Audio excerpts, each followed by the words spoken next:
What is before us here is an issue of leadership. Who best can work with the members of this party to restore the significance of the COP, the strength of its members, the power of its vision?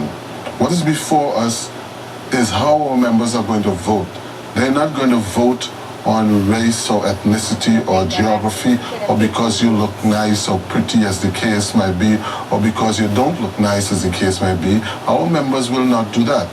What they're going to think about is who has the capacity to reinstill in our membership the vision of the Congress of the People. How are we going to build a model nation?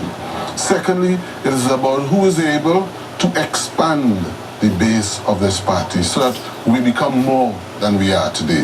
It is also about who can take a stand and defend the principles of this party, and who can renew a sense of call for our members to reignite the soul to get involved in this party. This is what this election is about. It's about leadership, the capacity to take our people, all those who've been disenchanted, and once again put them on the road to building a strong party. I am putting it that I have the skills, the ability, and the qualifications to do just that. Thank you.